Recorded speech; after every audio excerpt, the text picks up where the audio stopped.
अतिशय या गोष्टीचा आनंद आहे। मी तर C20मध्ये या ठिकाणी होतो, पण काही वेळापूर्वी आणि दुपारी देखील माननीय मुख्यमंत्र्यांची चर्चा झाली होती आणि काय काय मुद्दे आपण त्यांच्यासमोर ठेवले पाहिजे याची देखील चर्चा झाली होती। पण आता हा संप मिटल्याची बातमी आपल्याकडूनच मला मिळते, कारण मी जस्ट आता कार्यक्रमातून बाहेर आलेलो आहे G20च्या C20च्या, त्यामुळे ही अतिशय आनंदाची गोष्ट आहे। आणि मला असं वाटतं की कर्मचाऱ्यांचा जो काही प्रश्न होता तो आम्ही ॲड्रेस केला आहे। म्हणजे कुठेही इगो न ठेवता त्यांना जी सोशल सिक्युरिटी हवी आहे, त्यांना रिटायरमेंट नंतर जे बेनिफिट्स हवे आहेत त्या संदर्भातलं जे तत्व आहे ते तत्व आम्ही मान्य केलेलं आहे। आता त्याचं वर्किंग कसं करायचं याकरता ही कमिटी काम करते आणि म्हणून मला असं वाटतं की त्यामुळेच कुठेही सरकारने आडमुठी भूमिका न घेतल्यामुळे मला असं वाटतं की कर्मचाऱ्यांनी हा निर्णय घेतला आहे। मी त्यांचं मनापासून आभार मानतो, कर्मचाऱ्यांचे देखील आभार मानतो आणि पुन्हा एकदा मी सरकारच्या वतीनं या ठिकाणी सांगू इच्छितो की शेवटी सगळे कर्मचारी आमचे आहेत, त्यामुळे त्यांना जे चांगलं देता येईल ते देण्याचा प्रयत्न करणं ही आमची जबाबदारी आहे। कुठेही आमची त्यात आडमुठी भूमिका नाही आहे आणि त्या संदर्भात आता ही जी समिती आहे, ही समिती जे काही 3-4 मुद्दे ठरले आहेत त्या मुद्द्यांवर रिपोर्ट देईल आणि त्याच्या आधारावर मग पुढची कारवाई ती आपल्याला करता येईल।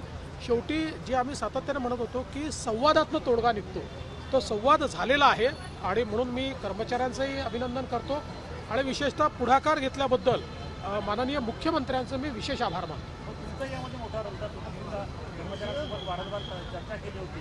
नाही, शेवटी आम्ही पार्ट ऑफ गव्हर्नमेंटच आहोत, त्याच्यामुळे मुख्यमंत्र्यांच्या नेतृत्वात आम्ही सगळे लोक काम करतो आणि आमचा पहिल्या दिवशीपासून प्रयत्न होता की कुठेही संप होऊच नये, पण शेवटी तो संप झाला, पण आज तो मागे घेतला जातो, ही आनंदाची गोष्ट आहे आणि आम्ही पुढे देखील कर्मचाऱ्यांच्या सोबत जास्तीत जास्त चर्चा करून मार्ग काढू। ही समिती टाइम बाउंड रिपोर्ट राहील, टाइम बाउंड रिपोर्ट राहील समिती 3 महिन्याचा वेळ समितीला दिलेला आहे, त्यामुळे टाइम बाउंडच आहे।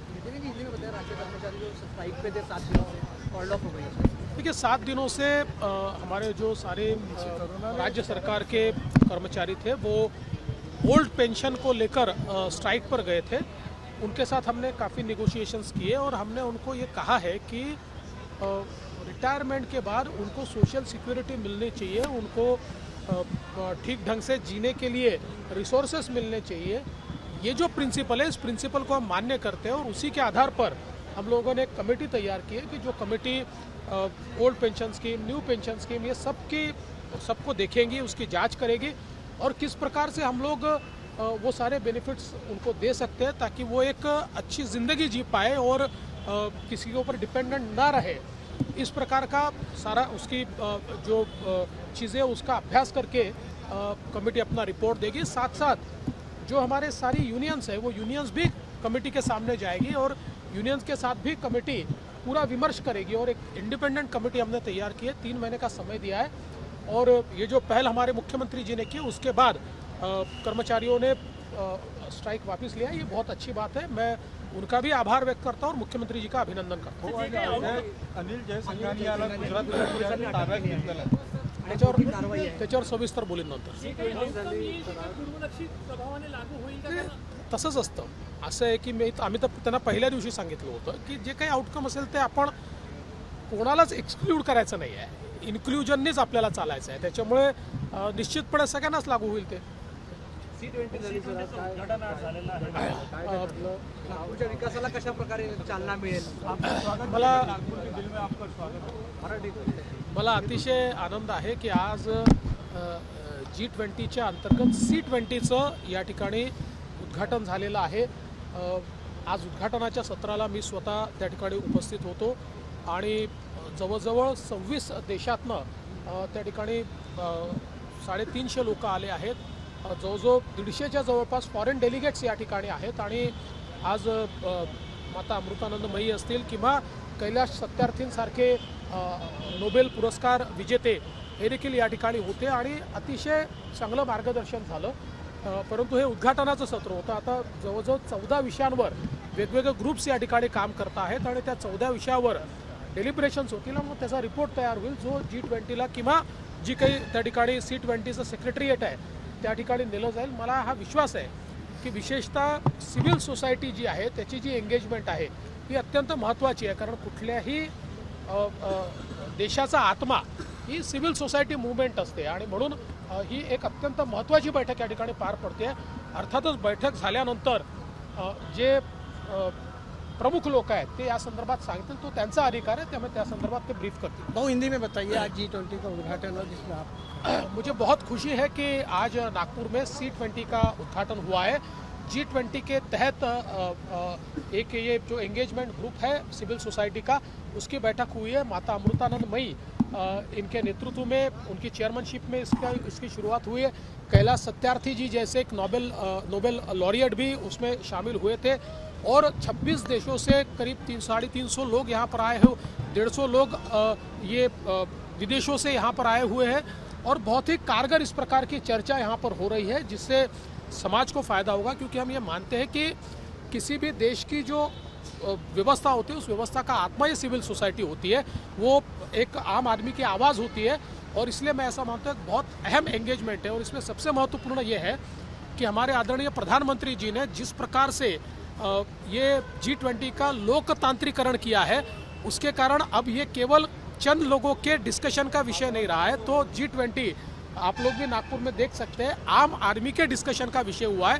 तो एक बहुत सफलतापूर्वक पहली बार इतनी बड़ी एंगेजमेंट आम आदमी तक पहुंचाने का काम माननीय प्रधानमंत्री जी ने किया है. उसमें एक मोठी जबाबदारी, मोठी महत्वाकांक्षा हे सगळ्या ठिकाणी हायलाईट होत आहे. ते नेमकं काय G20च्या निमित्तानं? असं आहे की पहिल्यांदा तर आपण हे लक्षात घेतलं पाहिजे की यावेळी G20चा जो काही आपण भारत प्रेसिडेंटाने जो काही मोटो आपण G20चा घेतलेला आहे तो वन अर्थ, वन फॅमिली आणि वन फ्युचर. म्हणजे ही एक विश्व, एक परिवार आणि आपल्या सगळ्यांचं एक भविष्य, वसुधैव कुटुंबकम जी आपली संकल्पना आहे त्या संकल्पनेवर आधारित G20 या ठिकाणी होत आहे. त्यामुळे प्रत्येकाचं ॲस्पिरेशन कॅच करणारी अशा प्रकारची ही G20 समिट या ठिकाणी होते आहे. आणि मला असं वाटतं की ज्यावेळेस ही समिट होईल पूर्ण त्यावेळी अनेक गोष्टी आपल्या पुढे येतील आणि त्याची वाट आपण सगळ्यांनी बघितली. व्हॉइस ऑफ नागपूर हा एक फार सुंदर एंगेजमेंट आहे की ज्याच्यामध्ये नागपूर आणि या सगळ्या परिक्षेत्रात किंवा विभागात काम करणाऱ्या ज्या काही NGOज आहेत, सिव्हिल सोसायटी मुवमेंट आहेत, या सगळ्यांनी त्या ठिकाणी आपापलं मत या विविध विषयांवर, विशेषतः त्यातल्या 14 विषयांवर जास्त हे आपापलं मत मांडलेलं आहे. आणि शेवटी सिव्हिल सोसायटी मुवमेंट ही सगळ्यांच्या मताचा आदर करून त्यातनं एक सार्वमत तयार करणं हे आहे. आणि म्हणून आज व्हॉइस ऑफ नागपूर जे आहे ते माझ्या हस्ते माता अमृतानंद मई यांना म्हणजे चेअर ऑफ C20ला आम्ही दिलेलं आहे. आता C20चं सेक्रेटरिएट हे त्याच्यावर पूर्ण अभ्यास करेल आणि त्यातल्या ज्या काही ॲस्पिरेशन्स असतील, ज्या सूचना असतील किंवा जी मांडणी असेल, यातलं जे लोकहिताचं असेल, जे सर्वजन हिताचं असेल ते त्या ठिकाणी त्यांच्या जो काही मसुदा आहे त्या मसुद्यात ते घेतील. ABP माझा, उघडा डोळे बघा नीट.